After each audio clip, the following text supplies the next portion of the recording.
Hi, I'm Donna Kallner. This is the third video in Lesson 3 of the New Age Looping Basics e-course. In video 2 of this lesson, you learned about an age-old tradition for adding on when a looping thread runs out. Make more thread. In New Age looping, though, you may not be spinning or cording your own fiber. When you're cutting or breaking off thread from a ball skein or spool, adding thread takes a little different approach.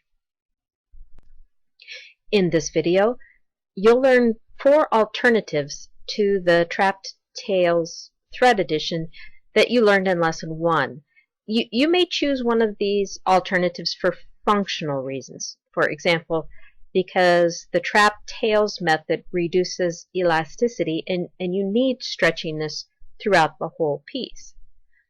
Or you may choose one of these alternatives for aesthetic reasons.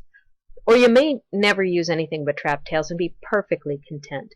But I do suggest you grab some threads from your stash and try these different joins before deciding on a fiber to use for a sample project in this lesson. The double fisherman's knot works well when your stitches are large enough to let a small knot pass through without too much fuss. In this example, I'm using tacky cotton yarn. To make this knot, lay the old tail and the new tail so they form an X, with the old and new tails forming the upper arms of the X and the lower arms of the X running toward the piece, that's the old thread, and towards the needle, that's the new thread. Hold the center of that X with your non-dominant hand. And lay the index finger of your non-dominant hand along the new thread that's running toward the needle. Wrap the tail of the old thread all the way around your finger, forming another X. Now, replace your finger with the tail of the old thread and pull that into a knot.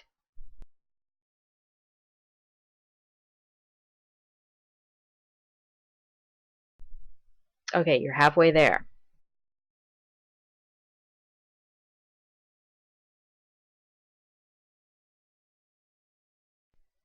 Now, flip the piece over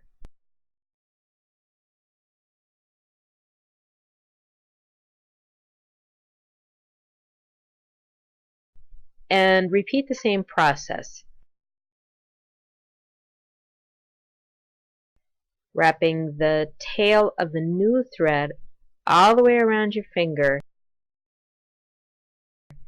then replacing your finger with the tail of the new thread and pull that into a knot. Now pull on the old thread and the new thread to slide those knots together. Give it a good firm tug to seat the knots.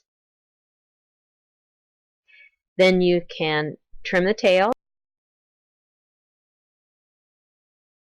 and resume stitching.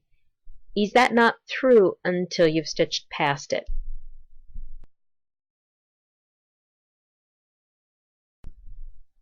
When you want to be able to place a joining knot precisely, use a weaver's knot.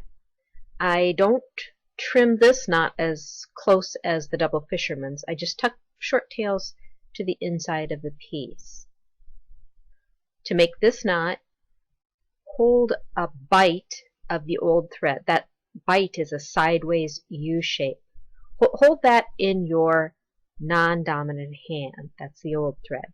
And hold a bite of the new thread in your dominant hand. Dive into the new thread loop with the old thread loop, like it's diving into a pool. With the new thread, tuck the tail of the new thread over its own working end and through the loop formed by the old thread. With practice, you can manipulate the final position of this completed knot as you tighten it to put it right next to the last stitch made. So don't just tug on the ends. Take the time to work out this knot so that you're placing the position of the knot exactly where you want it.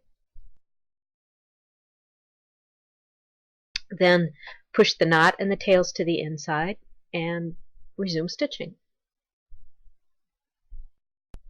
Some people may think this next join is gross, and I do explain what I'm doing and why I won't shake their hand when seated next to a stranger on a plane. But spit splicing is one of my favorite joins. You can do this with most wool and wool blend yarns, anything that will felt, and it makes an almost invisible join. When you're working with wool, I suggest you break the thread or yarn instead of cutting it. That helps to start the fraying process, because that's what makes spit splicing work, is those little hairs catching each other and holding on. And a straight up clean cut doesn't make quite as tidy of a joint. To spit splice, unply or fray a couple inches of the tail of the old yarn and the same amount of the tail of the new yarn.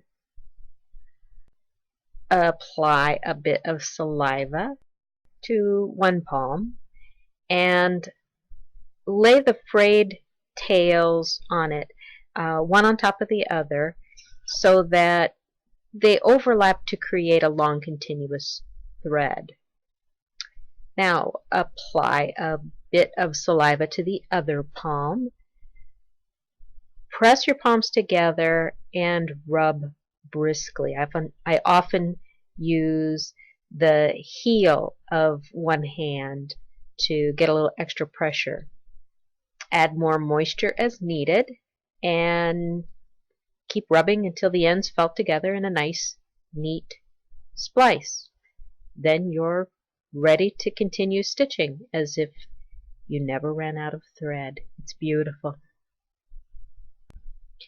If the idea of having spit in your project gives you pause, well, you're probably going to end up blocking it anyway, and that's going to wash out. You would block a sweater that you finish when you finish knitting it. You're going to probably block your looping projects as well.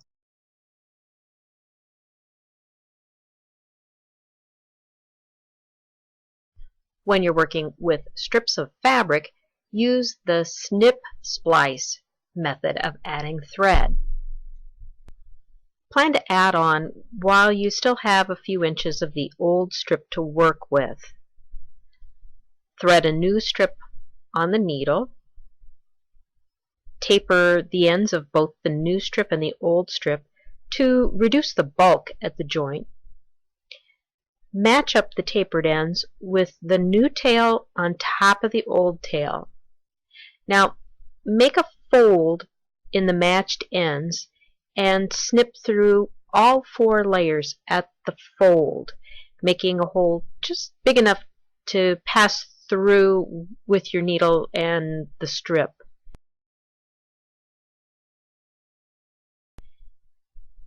Keeping the tails together, unfold them and bring the needle up from below through the hole and draw the entire strip through that hole.